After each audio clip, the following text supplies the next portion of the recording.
Hello बच्चों, मैं हूं आशीष और आप देख रहे हो जीव विज्ञान भाई वत्स। तो भाई लेकर के आए नेक्स्ट पार्ट अपनी वीडियो का, जो कि हमारा कोशिका विभाजन चैप्टर चल रहा है। उसमें लास्ट वीडियो में हमने देखा था कि माइटोसिस सूत्री विभाजन किस प्रकार से होता है, किस प्रकार से एक कोशिका आपकी दो कोशिकाओं में विभक्त होती है। ये पूरा प्रोसेस हम पढ़ रहे थे। इसी में हमने कैरियोकाइनेसिस यानी केंद्रक के विभाजन वाला पार्ट पढ़ लिया था। उसमें जो अगला पार्ट हमारा वो कोशिका द्रव्य विभाजन वाला पार्ट है, वो हम आज इस वीडियो में समझेंगे। और हम समझेंगे कि भैया आपका जो सूत्री विभाजन होता है उसका क्या महत्व होता है।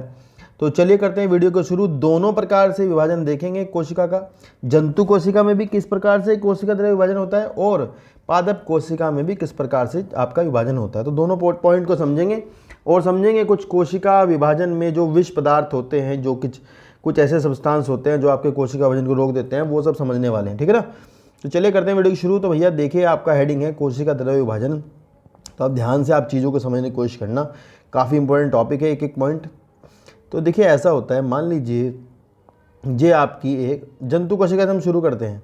तो जंतु कोशिका में ऐसा होता है, जैसे जब आपकी पश्चावस्था अवस्था चल रही होती है, उसके बाद अंत्य अवस्था टीलोफेज आपकी चलती है एनाफेज के बाद। तो टीलोफेज में आकर के ये होता है कि आपका केंद्रक विभाजन तो हो चुका होता है। भाई मान लो कोशिका आपकी इस अवस्था में पहुंची होती है, यहाँ पर ये आपने देखा था लास्ट क्लास में कि यहाँ पर दो केंद्रक बन गए हैं, इस जगह पर ना दो केंद्रक बन गए हैं और ये कोशिका बीच में से संकुचित हो रही है। तो इम्पोर्टेंट पॉइंट आपको यहाँ पे ध्यान रखना है कि ये कोशिका बीच में से आपकी इस प्रकार से संकुचन कैसे शो कर रही होती है। तो ध्यान रखना है, जो आपका जंतु कोशिकाएं होती हैं उनमें अगर आपको मैं समझाऊं, मान लीजिए ये आपकी जंतु कोशिका है। तो इसमें होता ये है भाई बच्चों कि आपकी कोशिका के बीच में एक पॉइंट पर, जैसे मान लो ये कोशिका है आपकी, तो उस कोशिका में एक पॉइंट पर आपके बीच में एक माइक्रोफिलामेंट का रिंग होता है। ये माइक्रोफिलामेंट का रिंग आप समझना, माइक्रोफिलामेंट यानी कि जो एक्टिन प्रोटीन के बने हुए तंतु होते हैं, जो कि आपके संकुचनशील तंतु होते हैं, उनका रिंग, जैसे कि आप एक अंडे के अंदर हो और अंडे की दीवार पर बीच में आपका इस तरह का एक रिंग पाया जाता है, जो कि आपका एक माइक्रोफिलामेंट का रिंग है। माइक्रोफिलामेंट सूक्ष्म तंतुओं का रिंग है आपका, जो कि आपका एक्टिन प्रोटीन का बना हुआ होता है। इसको कहते हैं कॉन्ट्रैक्टाइल रिंग। Contractile ring. तो सवाल आता है कॉन्ट्रैक्टाइल रिंग किसका बना होता है? माइक्रोफिलामेंट का। तो भैया यहाँ से आपकी कोशिका संकुचित होना शुरू होती है, इस तरह से बीच में से, इस तरह से इस पॉइंट से आपकी कोशिका संकुचन प्रारंभ करती है। और ये जो फरो, इसको क्या कहते हैं? गड्ढे को फरो कहते हैं। ये गड्ढा जो है सेंटर की तरफ बढ़ेगा और कोशिका जो होगी वो आपकी दो कोशिकाओं में विभक्त हो जाएगी। ध्यान रखना, कोशिका अंत में दो कोशिकाओं में विभक्त हो जाएगी। ये आपकी फरो इस प्रकार से सेंटर पे आकर के मिल जाती है बाद में। तो ये भी पूछा जाता है कि ये किस तरह का कॉन्ट्रैक्शन था, संकुचन था। तो आपको सवाल आता पेपर में, ये सेंट्रीपिटल, आपको ये शब्द लिखा मिलेगा तो आपको आंसर लगाना है यस। मतलब ये फरो जो बनी है, फरो का मतलब होता है बेटा ये गड्ढा जो बना है ये वाला इस तरह का, ये आपका सेंट्रीपिटल ही बना है। सेंट्रीपिटल बनने का बेटे मतलब ये होता है कि ये बाहर से मध्य की ओर चला है, ठीक है ना, और कोशिका आपकी दो भागों में विभक्त हो जाती है। तो ये आपका जंतु कोशिकाओं में इस प्रकार से विभाजन होता है। जबकि पादप कोशिकाओं में कोशिका भित्ति बनानी पड़ेगी बीच में। यहाँ तो मेम्ब्रेन से ही काम चल जाएगा। अगर पादप कोशिका होगी तो वहाँ कोशिका भित्ति बनेगी। तो यार ध्यान रखना, उसमें जो आपका विभाजन है वो किसी दूसरे तरीके से होता है। कोशिका पट का निर्माण वहाँ पर होता है, मध्य पटलिका का निर्माण वहाँ पर होता है। उसको हम अलग से समझेंगे, ये आप समझ गए होंगे, ठीक है ना। चलिए अब हम देखते हैं पादप कोशिका में किस प्रकार से कोशिका द्रव्य का विभाजन होता है। देखिए यहीं पर समझ लेते हैं। देखिए मान लीजिए ये आपकी कोई पादप कोशिका है, और यहाँ पर ये मान लीजिए आपकी कोई पादप कोशिका है। इस पादप कोशिका के अंदर वो तो काम हो चुका जो हम होना था। यहाँ पर केंद्रक तो बन चुके, ये केंद्रक दोनों तरफ पहुँच चुके। इसमें फिर आप पूछो बोला यार इसमें कैसे निशान लगता होगा कि भाई यहाँ से विभाजन होना है, ठीक है ना भाई, कोई जगह तो होती होगी ना एटलीस्ट जहाँ से विभाजन होना होता होगा। तो इसमें आपका इसी तरह सेल की पेरिफेरी पर बीच में यहाँ पर इस तरह ही जिस तरह मैंने वहाँ पे बताया था, यहाँ पर माइक्रोट्यूब्यूल, या आपके लेवल से हाई लेवल की बात है पर आप पढ़ लो क्योंकि आप अच्छे बच्चे हो। माइक्रोट्यूब्यूल का रिंग होता है, वहाँ माइक्रोफिलामेंट का था, यहाँ माइक्रोट्यूब्यूल का होता है। और वो माइक्रोट्यूब्यूल का रिंग जो है मध्यावस्था में समाप्त हो जाता है। फिर उसके स्थान पर, उस रिंग के स्थान पर आपकी कोशिका के अंदर उस जगह पर वही उसी तरह माइक्रोफिलामेंट का रिंग आ जाता है। तो यहाँ पहले माइक्रोट्यूब्यूल का रिंग होता है, फिर यहाँ माइक्रोफिलामेंट का रिंग आ जाता है। दूसरी बात, इससे तो पता लगता है कि भाई यहाँ से विभाजन होना है। दूसरी बात है, जो आपके तर्कु तंतु थे ये, तो ध्यान रखना तर्कु तंतु आपके एकदम से समाप्त नहीं होंगे। तर्कु तंतु आपके उपस्थित रहेंगे, कुछ समय तक तर्कु तंतु आपके उपस्थित रहते हैं। इस बात का आप ध्यान रखोगे, इस तरह से तर्कु यहीं पर रहेंगे, ठीक है ना। तो इसको हम, जो स्टेबल हो चुका है तर्कु तंतु, इसको हम कहते हैं फ्रैगमोप्लास्ट। क्या कहते हैं? फ्रैगमोप्लास्ट। तो ये सवाल आता है फ्रैगमोप्लास्ट किसका बना होता है? ध्यान रखना, पादप कोशिका के अंदर जो आपके दो केंद्रक विभाजित होकर के दोनों ध्रुवों पर चले गए हैं, उसमें सूक्ष्म तंतु आपके यहाँ पर ये इस तरह से अभी परसिस्ट करते हैं, ख़त्म नहीं हुए हैं, इनको हम बोलते हैं फ्रैगमोप्लास्ट, ठीक है जी। और यहीं पर आरंभ में यहाँ पर आपके गोल्गी बॉडी के, किसके? गोल्गी बॉडी से कुछ वेसाइकल्स, कुछ थैलियाँ जिनमें कि कोशिका भित्ति निर्माण का पदार्थ भरा होता है, गोल्गी गाय से वो थैलियाँ जिनमें कोशिका भित्ति के निर्माण के पदार्थ भरे होते हैं, वो इससे आकर के जुड़ती हैं, ठीक है। ध्यान रखना यहाँ पर। अब इसमें क्या खास बात होती है, मध्य में वो इस तरह से थैलियाँ आकर के लगती हैं, जो गोल्गी बॉडी की आती हैं। आरंभ में, शुरुआत में मध्य में आकर लगेंगी और धीरे धीरे ये इस तरह से डिपॉजिट होना शुरू हो जाती हैं बाहर की तरफ। आपको ये इम्पोर्टेंट बात ध्यान रखनी है कि गोल्गी काय से जो थैलियाँ आई हैं, जिनमें कि मध्य पटलिका के निर्माण के लिए चीज़ें हैं, कैल्शियम, मैग्नीशियम, पैक्टेट वगैरह इस तरह की चीज़ें पाई जाती हैं, वो आपकी मध्य से बाहर की ओर, बस यही नीट में आएगा, ध्यान रखना, मध्य से बाहर की ओर आकर के जमा हो जाती है, ठीक है। उसके बाद आपके तर्कु तंतु समाप्त हो जाते हैं। इनका काम यही होता है कि जिससे कि ये गोल्गी काय के गोल्गी काय की जो थैलियाँ हैं उनको ला करके यहाँ जुड़वाने में मदद करते होते हैं, ठीक है ना। तो उसके बाद अब क्या होगा, तर्कु तंतु जो है भैया ये मान लो आपके समाप्त हो जाएंगे, तो उसके बाद आपका, कई लोग ऐसे भी कहते हैं कि ये यहीं आकर डिपॉजिट हो जाते हैं। आपको ध्यान रखना है कि इसके बाद इसके ऊपर सेल्यूलोज की परत आकर जमा होगी। किसकी परत जमा हो जाएगी? सेल्यूलोज की। ध्यान रखना, दोनों तरफ सेल्यूलोज की परत जमा होगी, इधर भी जमा हो जाएगी जी, इधर भी जमा हो जाएगी।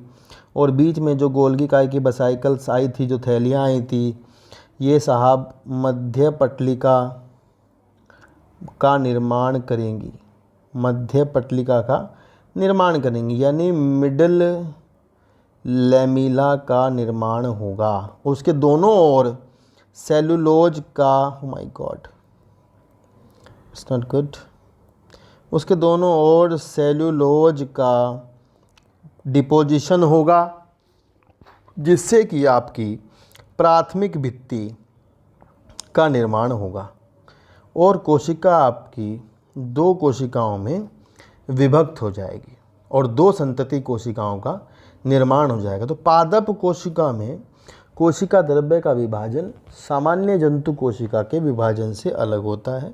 सवाल आता है, पादप कोशिका में सेल प्लेट, कोशिका पट, ध्यान रखना बेटा, कोशिका पट का निर्माण कौन करता है? आपका उत्तर होगा Golgi body. Please note it down, इसे नोट कर लीजिएगा। गोल्गी बॉडी सेल प्लेट का निर्माण करती है, ठीक है ना। तो इस तरह से दोनों कोशिकाओं में विभाजन हो जाता है। एक बार हम थ्योरी जो है उसको पढ़ लेते हैं, फिर आगे चलते हैं। भैया यहाँ लिखा हुआ है सूत्री विभाजन के दौरान द्विगुणित गुणसूत्रों का संतति केंद्रकों में सपृथकन होता है, अलग अलग बराबर पृथक हो जाते हैं, जिससे कि केंद्रक विभाजन कहते हैं। कैरियोकाइनेसिस हो जाएगी। कोशिका विभाजन संपन्न होने के अंत में कोशिका स्वयं एक अलग प्रक्रिया द्वारा दो संतति कोशिकाओं में विभाजित हो जाती है। इस प्रक्रिया को कोशिका द्रव्य विभाजन कहते हैं। प्राणी कोशिका का विभाजन जीव द्रव्य कला में एक खांच बनने से संपन्न होता है। खांच जो है लगातार बाहर से अंदर जाएंगी, ध्यान रखना। सेंट्रीपीटल बताया है ना, वर्ड नोट कर लो, सेंट्रीपीटली, ठीक है। खांचों के लगातार गहरा होने व अंत में केंद्र में आपस में मिलने से कोशिका द्रव्य दो भागों में बढ़ जाता है। कोशिका द्रव्य दो भागों में बढ़ जाता है। यद्यपि पादप कोशिकाएं, जो कि अपेक्षाकृत अप्रसारणीय कोशिका भित्ति से घिरी होती हैं। पादप कोशिकाएं आपकी किससे घिरी रहती हैं? कोशिका भित्ति से। और कोशिका भित्ति आपकी संकुचनशील नहीं होती, अतः इनमें कोशिका द्रव्य विभाजन दूसरी भिन्न प्रक्रियाओं से होता है। तो जो हमने पढ़ ली है, कोशिका पट का निर्माण होता है। पादप कोशिकाओं में नई कोशिका भित्ति का निर्माण कोशिका के केंद्र से शुरू होकर बाहर की ओर होता है। इसके लिए आपके पेपर में जो वर्ड आता है वो होता है सेंट्रीफ्यूगल। ध्यान रखना, सेंट्रीफ्यूगली, ठीक है। आपके पेपर में आएगा सेंट्रीफ्यूगली, ठीक है। तो ये सेंट्रीपेटल आया तो जंतु कोशिका, सेंट्रीफ्यूगल आया तो पादप कोशिका में, मतलब बीच में से बाहर की ओर निर्माण होता है। नई कोशिका भित्ति निर्माण एक साधारण पूर्वगामी रचना से प्रारंभ होता है, जिसे कोशिका पट्टिका कहते हैं। इसे गोल्गी काय बनाती है। नोट कर लेना, नोट इट डाउन। जो दो सन्निकट कोशिकाओं की भित्तियों के बीच मध्य पट्टिका को दर्शाती है। बाद में जो सेल प्लेट है आपकी, जो आपके बाद में सेल प्लेट जिसे हमने कहा है, वो ये कोशिका पट्टिका जो कि सेल प्लेट है, ये बाद में आपकी मध्य पट्टिका बन जाएगी, जैसे मैंने आपको बताया है। और कोशिका द्रव्य विभाजन के समय कोशिका के अंग जैसे सूत्रकणिका, माइटोकॉन्ड्रिया जो है ना, ध्यान रखना, माइटोकॉन्ड्रिया जो है द्विखंडन यानी बाइनरी फिजन से डिवाइड हो जाएगा। बाइनरी फिजन से डिवाइड होगा द्विखंडन से, और दो कोशिकाओं में बढ़ जाएगा। देखो लिखा है दो, प्लास्टिड भी आपका बाइनरी फिजन से ही होगा, नोट कर लेना आप। प्लास्टिड भी और माइटोकॉन्ड्रिया भी दोनों द्विखंडन से विभाजित होकर के दो कोशिकाओं में बढ़ जाएंगे, जितने होंगे, ठीक है। कुछ जीवों में केंद्रक विभाजन के साथ साथ कोशिका द्रव्य का विभाजन नहीं हो पाता है। इसके परिणाम स्वरूप एक ही कोशिका में कई केंद्रक बन जाते हैं। इसे बहुकेंद्रीय कोशिका को संकोशिका कहते हैं। उदाहरण नारियल का तृणभुलपोष। तो भैया देखिए ऐसा है, यदि मान लीजिए कोशिका में, ध्यान से सुनना, दो बातें इंपॉर्टेंट हैं।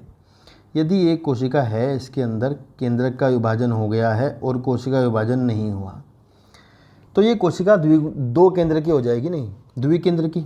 इसके बाद फिर विभाजन हो, मान लो ये चार केंद्रक वाली हो जाए, डिपेंड करता है, वो तो अलग अलग जगह अलग अलग चीज़ें हैं।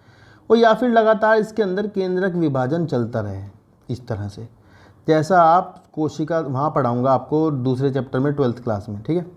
तो इस तरह की कोशिका को आप सिंसाइसियम कहते हैं।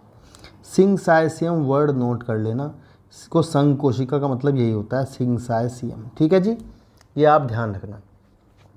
अगर इस तरह की कोशिका दो कोशिकाओं के फ्यूज होने से बने, मान लो दो कोशिकाएं मिल गई आपस में और दो केंद्र की होगी इस तरह से, तो ये तरीका जो है, इससे जो बनने वाली कोशिका है ना, इसको हम कहेंगे सीनोसाइट।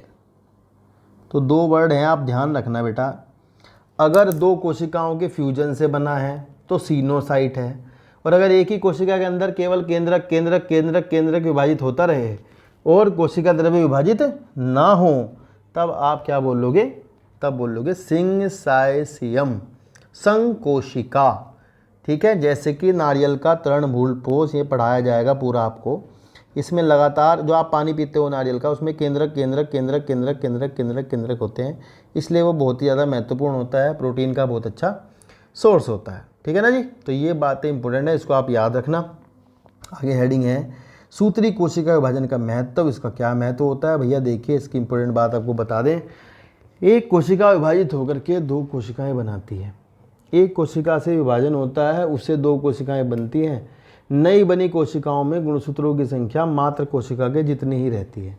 ठीक है जी, ये तो इंपॉर्टेंट बात हुई। तो बॉडी सेल जो होती हैं आपकी, उनको अगर विभाजन करना होता है तो वो किससे करती हैं, सूत्री कोशिका विभाजन से ही करती हैं। ठीक है, तो यहाँ लिखा है सूत्री विभाजन या मध्यवर्ती विभाजन केवल द्विगुणित कोशिकाओं में होता है। ये गलत बात है यार, ध्यान रखना, ये आपका अगुणित कोशिकाओं में भी होता है। तो लिखा है यद्यपि कुछ निम्न श्रेणी के पादपों जैसे ब्रायोफाइटा वगैरह में सामाजिक कीट का मतलब है बेटे मधुमक्खी, मधुमक्खी का जो नर होता है उसमें, ध्यान रखना ये दोनों वर्ड, मधुमक्खी का नर और सामान्य पादप ब्रायोफाइटा, एल्गी, शैवाल, ये उनमें अगुणित कोशिकाएं जो होती हैं वो भी सूत्री विभाजन करती होती हैं। सूत्री विभाजन का एक प्राणी के जीवन में क्या महत्व है, इसको समझो। इसमें लिखा है क्या आप कुछ ऐसे उदाहरण जानते हैं जहां आपने अगुणित व द्विगुणित कीटों के बारे में पढ़ा हो। इस विभाजन से बनने वाली द्विगुणित संतति कोशिकाएं साधारणतः समान अनुवांशिक अवयव वाली होती हैं। तो ये तो हमने बता ही दिया कि भाई जितने गुणसूत्र होंगे पहले वाली कोशिका में, दूसरे वाली में भी उतने ही होंगे जो बनेंगी नई भी। ठीक है ना। आगे लिखा है बहुकोशिकीय जीवधारियों की वृद्धि, मतलब हमारी वृद्धि या किसी की भी, सूत्री विभाजन से ही होती है। जो भ्रूण होता है उसमें लगातार सूत्री विभाजन होते रहते हैं, उससे फिर आपका क्या बनता है, नई कोशिकाएं बनती हैं और वो आपकी द्विगुणित ही रहती हैं अगर पहले वाली कोशिका द्विगुणित है तो। कोशिका वृद्धि के परिणाम स्वरूप केंद्रक व कोशिका द्रव्य के बीच अनुपात व्यवस्थित हो जाता है। तो यार ये ध्यान रखना, सबसे शुरू हमने यहीं से क्या था पढ़ाना, अगर किसी कोशिका का कोशिका द्रव्य हो गया है ज़्यादा और केंद्रक बिता रहा है छोटू सा, तो इसका जो अनुपात है वो कम हो जाता है, मतलब केंद्रक द्रव्य और कोशिका द्रव्य का अनुपात कम हो जाएगा। तो जब किसी कोशिका में केंद्रक द्रव्य और कोशिका द्रव्य का अनुपात कम हो जाता है, यानी उसका कैरियोप्लाज्मिक इंडेक्स जो होता है वो लो हो जाता है, तब कोशिका विभाजित होकर के अपना कैरियोप्लाज्मिक इंडेक्स बढ़ाती है। तो ये ध्यान रखना, इसलिए लिखा है एनसीईआरटी ने यहाँ पर आपका कि भैया कोशिका वृद्धि के परिणाम स्वरूप जो है केंद्रक और कोशिका द्रव्य के बीच का जो अनुपात खराब हो जाता है ना, इसलिए आवश्यक हो जाता है कि कोशिका विभाजित होकर के केंद्रक कोशिका द्रव्य अनुपात को बनाएं। तो ध्यान रखना, यदि किसी कोशिका के अंदर केंद्रक कोशिका द्रव्य अनुपात जो है वो लो है, इस वर्ड को नोट कर लो, केंद्रक कोशिका द्रव्य अनुपात अगर कम है तो कोशिका विभाजित होगी, विभाजित होकर के वो अपना अनुपात सही करेगी, कम करेगी। तो लिखा है इसलिए आवश्यक हो जाता है कि कोशिका के अंदर केंद्रक कोशिका द्रव्य अनुपात, ये इतना इंपॉर्टेंट वर्ड है, बहुत बहुत बहुत ज़्यादा, इसे याद कर लेना। ठीक है। सूत्री विभाजन का एक महत्वपूर्ण योगदान यह है कि इसके द्वारा कोशिका की मरम्मत होती है। कहीं चोट लग जाए, कुछ हो जाए तो मरम्मत हो जाती है, मतलब नई कोशिकाएं बन जाती हैं। अधिचर्म जो होती है आपकी स्किन जो होती है, उसकी ऊपरी सतह की कोशिकाएं, आहार नाल की भीतरी सतह की कोशिकाएं एवं रक्त कोशिकाएं निरंतर प्रतिस्थापित होती रहती है, मतलब नई कोशिकाएं बनकर नीचे से आती रहती हैं, ऊपर वाली कोशिकाएं हटती रहती हैं। इस तरह ये आरबीसी जो है मरती रहती हैं और नई आरबीसी बनती रहती है। तो इस तरह से इसका जो है आपके सूत्री विभाजन का योगदान है आपकी बॉडी में। ठीक है। कुछ बातें इंपॉर्टेंट जो मैंने बोली हैं बहुत ज़्यादा हैं, वो याद रखना है कि गलती ना हो जाए। अगर कोशिका द्रव्य के अंदर कैरियोप्लाज्मिक इंडेक्स की मात्रा जो है वो कम होगी तो भैया कोशिका जो है विभाजित हो जाएगी। ठीक है, ये ज़रूर याद कर लेना आप लोग। कुछ पदार्थ आपके माइटोजन्स कहलाते हैं, माइटोजन। तो सवाल क्या आता है, इनमें से कौन माइटोजन है, पेपर में ये आएगा आपके कि बताइए भैया इनमें से कौन एक पदार्थ जो है वो माइटोजन है। अब माइटोजन जो है भैया होते क्या हैं, माइटोजन वो सब्सटेंस होते हैं, वो पदार्थ होते हैं जो पदार्थ कोशिका विभाजन को, देखिए हिंदी हमारी थोड़ी ख़राब है पर आपके लिए लिख रहे हैं। ठीक है। पदार्थ कोशिका विभाजन को उद्दीप्त करते हैं, मतलब बढ़ाते हैं, उद्दीप्त करते हैं, वो आपके क्या कहलाते हैं, माइटोजन कहलाते हैं। तो उदाहरणार्थ आपसे पूछा जाए भैया उदाहरण बताइए इसके क्या होंगे, तो आपका उत्तर होगा कि माइटोजन जो है आपके साइटोकाइनिन पादप हार्मोन है ये भैया, ये। ठीक है जी, ये आपका क्या है, कोशिका विभाजन बढ़ाता है आपका, और क्या बोलते हैं डीएनए को भी कह सकते हैं आपका जो है। अगर आप जंतु कोशिका में आए तो भैया कुछ स्टेरॉयड होते हैं, वो भी आपके क्या करते हैं, कोशिका वजन को बढ़ाते हैं। तो जो भी पदार्थ कोशिका वजन को बढ़ाते होते हैं वो आपके माइटोजन कहलाते हैं। ठीक है जी, ये सवाल आप याद रखोगे, इम्पोर्टेंट है। कुछ पदार्थ आपके क्या होते हैं, विष होते हैं, जिनको आप कहते हो समसूत्री विष। भाई समसूत्री विष क्या होता है? समसूत्री विष वो पदार्थ होते हैं जो आपके सूत्री विभाजन के लिए विष का काम करते हैं, सूत्री विभाजन को रोक देते हैं। तो एग्जाम्पल याद करने के लिए तो मैं आपको कुछ एग्जाम्पल बता देता हूं जो आपको याद करने हैं, ये लर्न करना है बिल्कुल। एजाइड, साइनाइड, ठीक है जी, मस्टर्ड गैस। मस्टर्ड गैस जो होती है बेटा लिख लेना, इसमें सल्फर होता है, ये भी सवाल आता है कई बार, मस्टर्ड गैस में क्या होता है ये। तो ये वाले पदार्थ आपके क्या होते हैं, कोशिका विभाजन को रोकते होते हैं। एक इम्पोर्टेंट पदार्थ जो इसको रोकता है वो है कोल्चिसिन। पेपर में जब भी कभी सवाल आएगा तो बेटा मेरे कोल्चिसिन का ही आएगा, इस बात को नोट कर लेना, ठीक है। कोल्चिसिन क्या है, कहाँ से मिलता है? कोल्चिसिन एक पदार्थ है जिसको जो आपका कोल्चिकम ऑटमनेल, कोल्चिकम ऑटमनेल नाम के पौधे से मिलता है। यह पौधा लिलिएसी फैमिली का होता है, ये नोट कर लेना, लिलिएसी फैमिली का पौधा है। इसकी खास बात क्या है, जब आपका तर्कु तंतु बन रहा होता है तो तर्कु तंतु के जो तंतु होते हैं उन पर कोल्चिसिन आकर जुड़ जाएगा, और जुड़ने के बाद आपकी कोशिका में मान लो ये आपके गुणसूत्र थे और मेटाफेज होनी थी, मेटाफेज तो होनी ही थी। अब मेटाफेज होने के टाइम पर क्या हुआ, अगर आपने कोल्चिसिन डाल दिया तो तर्कु तंतुओं से आपका कोल्चिसिन आकर के जुड़ जाएगा, तर्कु तंतुओं के आगे जो है कोल्चिसिन लग जाता है। इस वजह से क्या होगा कि कोशिका के अंदर, ये कोशिका है, इस कोशिका के अंदर जो गुणसूत्रीय विभाजन है वह नहीं होगा, और ये गुणसूत्र कुछ समय पश्चात जो होगा आपके कोशिका के अंदर ही, क्योंकि देखो डिवीजन का टाइम तो निकल गया, फिर ये आपके यहाँ पर सेपरेट हो जाएंगे इस तरह से, ठीक है। पहले ये 3 थे, अब कितने हो जाएंगे, 6 हो जाएंगे। तो भैया इससे क्या हुआ, कोशिका की प्लॉइडी बढ़ गई। मतलब अगर ये कोशिका आपकी अगुणित थी तो ये द्विगुणित हो जाएगी, द्विगुणित है तो ये चतुर्गुणित हो जाएगी।